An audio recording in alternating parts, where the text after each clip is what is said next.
Voilà, je suis avec Joseph Bukeye, deuxième vice-président du parti FDI Nyingi. Je suis avec Maître Innocent Twagiramungu, qui est son collaborateur. Et son autre collaborateur, c'est Niyitegeka Antoine. Alors, je commence par Joseph Bukeye. Joseph Bukeye, une certaine presse française a parlé dernièrement d'une plainte déposée par des associations en France contre la banque BNP Paribas sur une prétendue collaboration dans l'organisation rwandais. On n'a pas entendu le parti FDI Nyingi. Quelle est sa position à ce sujet? Merci Gaspard. Effectivement, le parti n'a pas jugé utile de s'exprimer sur ce sujet. Mais comme il a toujours fait, le parti a toujours exprimé sa solidarité avec toutes les victimes du génocide, mais s'oppose fermement à toute tentative de récupération politicienne de cette tragédie rwandaise. Nous avons vu, comme les autres, nous avons eu écho comme les autres de la plainte qui a été déposée par 3 associations françaises. Ce qui étonne, c'est que ces associations n'ont rien en commun, sinon que le fait d'officier avec l'association Ibuka, dont on connaît aujourd'hui la crédibilité. Ce n'est pas étonnant de la part de certaines de ces associations qui, par le passé, ont déjà tenté d'introduire des plaintes non fondées, bien entendu, et qui ont été classées sans suite. Merci, mais à entendre ces associations, on n'en sait pas beaucoup. Je voudrais demander à Maître Innocent Twagiramungu. Innocent Twagiramungu, qui sont ces plaignants? Merci Gaspard. En fait, on dirait que la fronde est dirigée par le Niger Survie, qui est très reconnu pour son implication au Rwanda, mais surtout pour sa complicité avec le FPR depuis que le mouvement était en rébellion. Ce mouvement a bénéficié de son assistance et vous vous souvenez que M. Jean Carbonard, qui dirigeait l'association Survie, s'est beaucoup impliqué dans le rapport de 1993, le rapport sur les violations des droits de l'homme au Rwanda, qui a été en fait une enquête partiale parce que à ce moment-là, les enquêtes n'ont pas touché sur le champ de bataille, tout le côté contrôlé par la rébellion. Donc c'était carrément le gouvernement qui était visé. Et on a fait un rapport biaisé sur les violations des droits de l'homme. Et c'est grâce à ce rapport que déjà en 1993, l'association Survie a commencé à crier au génocide qui n'était pas encore là. Et qu'on a vu les manipulations qui ont continué. Vous vous souvenez qu'il y a eu un fameux fax de Dallaire qui était le commandant des troupes des Nations Unies au Rwanda. C'est en l'occurrence un fax du 11 janvier 1993 envoyé à l'ONU qui parlait des théories en masse des Tutsis, environ, on disait 1000 Tutsis par heure. Et ce fax-là, il s'est avéré avec les enquêtes du tribunal pénal international, il s'est avéré que ce fax n'a jamais existé en fait à l'ONU. C'était un faux grossier. Il y a eu un fax envoyé, mais le contenu n'était pas du tout ce qu'on racontait du fameux témoin Jean-Pierre, dont on disait que c'était un milicien du mouvement révolutionnaire de M. Abiyarimana qui dirigeait le pays, donc le MRND. Il s'est avéré que ce Jean-Pierre était un agent du FPR. Et donc, M. Jean Carbonard et Survie, ils sont vraiment dans les manipulations de la tragédie rwandaise depuis longtemps. Et ce n'est pas étonnant que ce soit encore cette association qui dirige les attaques contre la France et qui dirige les attaques contre la banque BNP Paribas dans le souci de s'enrichir, mais aussi dans le souci aussi de protéger toujours le FPR et le président du Rwanda, Paul Kagame, et donc pour s'assurer une pérennité du pouvoir, mais toujours dans les manipulations, dans les grossièretés. On trouve comme plaignant encore l'ONG Sherpa, qui est normalement spécialisée dans la lutte contre la corruption.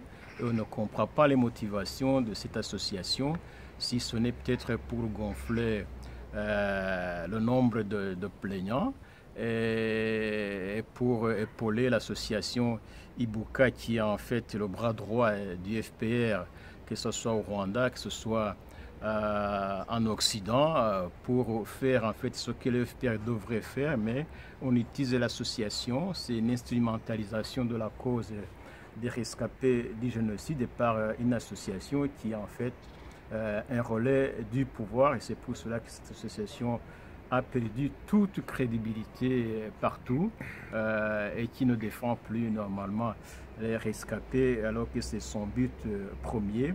Son but maintenant est de protéger le régime du pouvoir. Donc ces plaintes semblent vides et on va peut-être y revenir tout à l'heure, mais l'identité des plaignants ne reste aucun doute sur les manœuvres de tentatives de terrorisme contre l'État français par un autre État normalement qui devrait être un État ami, le Rwanda. Donc c'est une manœuvre d'intimidation contre les autorités françaises actuelles et anciennes. Merci maître. Est-ce que, pour autant que je vous ai toujours, est-ce qu'il y a des indices de culpabilité sur lesquels se basent ces associations? Non, le dossier semble vide comme d'habitude. On nous fait sortir un certain haut fonctionnaire de l'État français, mais selon ce qui est dans les médias actuellement, il s'agirait d'un officier subalterne, un capitaine qui a des problèmes avec les autorités françaises parce qu'il ne parvient pas à intégrer l'armée. Lui-même, il avait demandé la mise en disponibilité. Il a fait 10 ans en dehors de l'armée française en travaillant pour le côté de la Société nationale des chemins de fer. Et quand il a voulu rejoindre l'armée, apparemment peut-être il n'était pas encore en état physique et des conditions exigées. Il n'a pas été réintégré. Et donc c'est un mécontent qui est récupéré par le lobby français du FPR et qui tente d'utiliser ces problèmes personnels pour accabler l'armée française, alors que c'était quelqu'un qui n'était pas en position vraiment d'être dans les arcanes et dans les secrets du commandement de l'armée française. Merci maître. Antoine Nitegeka, est-ce que, j'ai une question, est-ce normal que cette plainte tombe aujourd'hui? Merci Gaspard de la parole que vous m'accordez. En fait, la plainte même tombe au moment où on s'y attendait le moins. Mais on pouvait s'y attendre quelque part parce que c'est question de timing.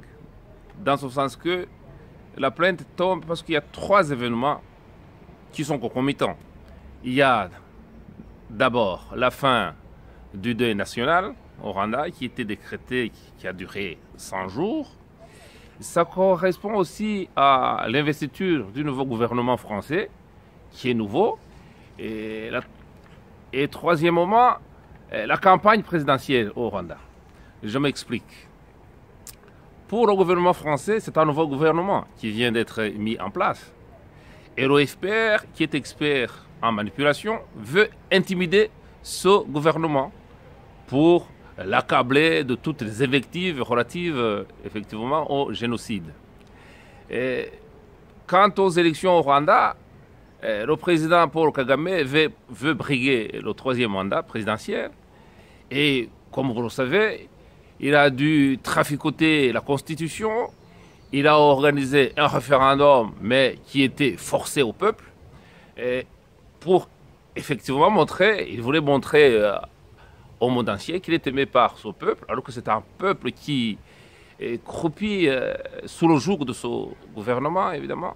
Donc, c'est un événement de diversion pour que les caméras soient détournées de ce qui se passe au Rwanda, pour qu'on parle que de cette accusation portée contre la banque BNP. Et voilà ce que j'ai à dire à ce propos. Merci Antoine. Je reviens vers Bukeye. Joseph Bukeye, ces événements dont sont saisies ces associations se situent au moment de l'opération turquoise L'opération turquoise, qu'est-ce que vous en savez? Quel a été son rôle au juste? Merci encore une fois. Pour comprendre l'acharnement ou je dirais même la haine des lobbies pro-FPR contre l'opération turquoise, il faut peut-être remonter au discours du président Kagame qu'il a prononcé à Kibeho et où il regrettait ouvertement de ne pas avoir pu liquider les réfugiés Hutus avant qu'ils ne franchissent la frontière. Les éléments sonores existent, tout le monde peut y accéder. Donc, ça c'est, je pense, le péché originaire de l'opération turquoise pour ces lobbies qui soutiennent le FPR. S'agissant des allégations contre cette opération, comme quoi, l'opération n'avait d'autre but que d'exfiltrer les anciens dignitaires du gouvernement intérimaire qui étaient déchus, et de protéger une zone où ces gens allaient se cacher. Il y en a même qui vont jusqu'à accuser l'opération turquoise d'avoir participé au massacre des Tutsis. En ce qui concerne l'exfiltration des éléments de l'ancien gouvernement, si l'opération turquoise voulait réellement aider à cette exfiltration, vous vous rappellerez que ce gouvernement était basé à Gisenyi. Pourquoi est-ce que l'opération turquoise se serait déployée plus au sud alors que le gouvernement était au nord? Ça, c'est le premier argument. Le deuxième élément, on oublie trop vite que cette opération turquoise a sauvé beaucoup de Tutsis, que ce soit à Gikongoro, que ce soit à Nyarushishi, à Tchangougou, et même à Bisesero. Imaginez si l'opération n'avait pas été là, imaginez ce qui serait advenu de ces milliers de Tutsis qui étaient déplacés dans ces trois lieux que je viens de citer, à savoir Bisesero, Tchangougou et Gikongoro. Moi, je connais des individus, je connais des gens qui ont été sauvés par cette opération turquoise, même si aujourd'hui, de par leur position dans le gouvernement, ils ne peuvent pas oser témoigner. Mais il est un fait que cette opération a sauvé beaucoup de vies humaines. Troisième élément qu'on oublie aussi trop vite, il ne faut pas oublier que la France a été le seul pays à être intervenu. Je dirais qu'aujourd'hui, on s'acharne contre le seul pompier qui était présent en 1994, le seul peut-être pour le FPR témoin gênant, alors qu'on devrait plutôt s'acharner contre les pyromanes qu'était le FPR. Donc, essentiellement, le FPR en veut à l'opération turquoise parce que c'est un témoin gênant qui peut, tôt ou tard, révéler ce qu'il a eu, ce qu'il a vu durant ces 6 mois qu'il a passé au Rwanda. Oui, juste pour compléter cette information, c'est que juridiquement, l'opération turquoise était une opération française, mais qui s'inscrivait dans le cadre de la Charte des Nations Unies, parce qu'il a fallu que l'ONU autorise cette opération. La France a été pionnière. Vous vous souvenez que M. Alain Juppé, alors qui était aux Affaires étrangères, a été parmi les premiers, dès avril 1994, à dire qu'il se passait au Rwanda un génocide. Et la France pressait le Conseil de sécurité d'intervenir donc sur base de la Charte des Nations Unies qui obligeait tous les États et les Nations Unies à intervenir. Mais il y a eu une guerre qui n'était pas cachée aux Nations Unies parce que Mme Albright et l'administration Clinton ont bloqué le Conseil de sécurité. Ils sont allés jusqu'à interdire l'utilisation du mot génocide au Conseil de sécurité de l'ONU. Mais donc ça, c'était une manœuvre politique qui était destinée à visiblement à soutenir le FPR parce qu'il y avait le lobby du FPR aussi qui n'était pas favorable à ce que les États interviennent pour que la mission de prendre tout le pouvoir au Rwanda sans concession et donc contrairement aux accords qui étaient négociés, que cette mission puisse aboutir. Et donc, on a privilégié les intérêts politiques au lieu de sauver les vies humaines comme c'est dans la Charte des Nations Unies. Et donc, la France qui s'est battue pour, en tout cas, pouvoir obtenir une autorisation des Nations Unies et intervenir seule, maintenant se trouver sur les bancs alors qu'ils ont pu à leur arrivée, sauvé beaucoup de vies, que ce soit beaucoup de Tutsis qui se trouvaient dans la zone turquoise, dans les préfectures d'Onikongoro, Tiangogu, Tibouye. Beaucoup de Tutsis qui ont été sauvés, mais qui malheureusement ne peuvent pas témoigner parce qu'ils ont peur du FPR, ils ne peuvent pas le dire, mais je pense que les langues vont se délier dans un futur proche et que toute la vérité va pouvoir éclater pour reconnaître au moins ce rôle important qu'a pu jouer l'opération turquoise, contrairement à des manipulations politiques. Merci, maître. Cette presse parle de l'embargo contre le gouvernement intérimaire alors de Jean Kambanda. Que contenait cette résolution des Nations Unies concernant l'embargo sur le Rwanda? En réalité, les gens parlent souvent de cet embargo comme si c'était quelque chose qui était dirigé que sur la partie gouvernementale, parce qu'en réalité, les seuls contrôles qui ont eu lieu se sont exercés du côté du gouvernement. Mais pourquoi? Parce que les rebelles n'avaient pas de pays. Les rebelles ne pouvaient pas utiliser ce qu'on appelle les End-User Certificates parce que ces certificats sont attachés à un pays. En l'occurrence, à l'époque, ces certificats étaient délivrés par l'armée ougandaise. Et donc, aujourd'hui, on fait comme si cet embargo ne visait que la partie gouvernementale.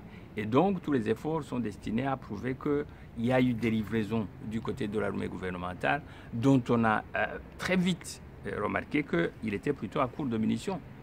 Aujourd'hui, qui peut nier que les rebelles du FPR s'approvisionnaient en armement en Ouganda? On a cité des pays comme l'Angleterre, on a cité des pays comme l'Afrique du Sud, on a cité des pays comme Israël qui ont livré des armes au FPR. Mais pourquoi est-ce que ces associations n'osent pas lever le moindre doigt pour condamner ces pays? Donc, tout montre qu'en fait, il y a quelque chose comme un acharnement contre le gouvernement déchu, contre le gouvernement qui a été vaincu.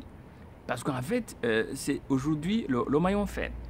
On n'ose pas attaquer le FPR parce que ceux qui ont aidé le FPR sont toujours puissants et on ne veut donc pas se faire des ennemis. Mais sinon, cet embargo concernait autant la partie gouvernementale que la rébellion du FPR. Or, du côté du FPR, les livraisons ont continué, tout le monde le sait, et on n'a pu rien faire. Mais j'ai une dernière question peut-être. Pourquoi cette hargne du FPR contre la France, d'une manière générale? Merci Gaspard. C'est un contentieux politique, donc tout le monde le sait. La France, qui avait des accords de coopération militaire avec l'État rwandais, s'est beaucoup impliquée pour ses intérêts, mais aussi pour respecter ses accords. Et donc, cette coopération était défavorable au FPR parce que le FPR était de l'autre côté, voulait prendre tout le pouvoir. Et donc, les Français ont usé de l'influence pour amener le gouvernement du Rwanda à des négociations et même à pouvoir faire des concessions, des fois même contre le gré des autorités rwandaises. On est allé vraiment à des points très osés pour essayer d'arracher un accord. Et cet aspect-là du rôle de la France n'a pas été soulevé. Mais puisque ce plan de paix était contre le projet du FPR de prendre tout le pouvoir sans partage, donc la France était de facto un ennemi des rebelles, donc de Paul Kagame et du FPR. Et donc ça continuait maintenant après la guerre. Et il faut régler les comptes. Et la France, qui a perdu des citoyens dans la tragédie rwandaise, notamment les pilotes, donc, se trouvait sur la sellette. Donc c'était un jeu de géopolitique. Vous savez où que la France a été détrônée de son influence et que la France qui est obligée d'instruire une plainte déposée par les citoyens français pour les victimes françaises, a été obligé d'aller jusqu'au bout avec l'instruction du juge Bruguière pour accuser les autorités rwandaises. Donc on se retrouve avec les officiels du Rwanda qui doivent être accusés de graves accusations, et le Rwanda n'est pas content, il veut étouffer cette vérité judiciaire qui est très nuisible, mais qui devra d'un jour ou l'autre aboutir. Et donc pour arracher peut-être des concessions politiques au détriment de cette justice, on doit s'acharner à la France et aux autorités nouvelles et anciennes pour les intimider, pour les terroriser, pour laisser mourir cette plainte dans le placard. Et je pense que c'est la dernière bataille qui est engagée. On va voir, peut-être ça ne va pas aboutir, mais c'est une tentative désespérée de la part des autorités rwandaises, politiquement, de pouvoir engranger des résultats inespérés contre la justice française et la justice tout court, parce que vous savez très bien aussi qu'ils n'ont pas été contents avec le tribunal pénal international, même s'il était taillé sur mesure et que ce tribunal n'a pas poursuivi les éléments du FPR. Oui, juste pour compléter, Maître Innocent, il y a deux autres éléments qui peuvent expliquer cet acharnement du FPR contre la France. Tout d'abord, ici, de rappeler qu'en 90, lorsque les rebelles ont envahi le Rwanda, il y a 3 pays qui sont intervenus militairement pour soutenir le gouvernement rwandais. C'était le Zaïre de l'époque, c'était la Belgique et c'était la France. Et la Belgique et la France étaient intervenues essentiellement pour sécuriser l'aéroport d'Okanombe et permettre l'évacuation des ressortissants étrangers. Suite à des pressions ici en Belgique, la Belgique s'est vite retirée et a bloqué toute coopération avec le gouvernement rwandais, bloquant même les munitions, les armes et munitions qui avaient été déjà commandées et même payées. Donc la France s'est retrouvée seule aux côtés du gouvernement rwandais lorsque ces troupes congolaises et des troupes belges se sont retirées. Donc ça c'est le premier péché, je dirais, pour la France, et là le FPR l'en veut. Le deuxième élément, c'est qu'il ne faut pas oublier que cette guerre, tout compte fait, c'était aussi une guerre par procuration. C'était une guerre par procuration de ceux qui voulaient grignoter la zone d'influence de la France. Ce sont les anglo-saxons, bien entendu. Et donc, le FPR, quelque part, a été utilisé par ces puissances anglo-saxons pour grignoter sur cette zone d'influence de la France qu'était le Rwanda. S'ils avaient réussi, je pense qu'après le Congo, ils s'en seraient même pris au Congo-Brazzaville. Donc, le fait de vouloir faire mal à la France en utilisant le FPR donne aujourd'hui au FPR cette hargne justement contre les intérêts français. Je vous remercie. Merci Gaspard. Merci Gaspard.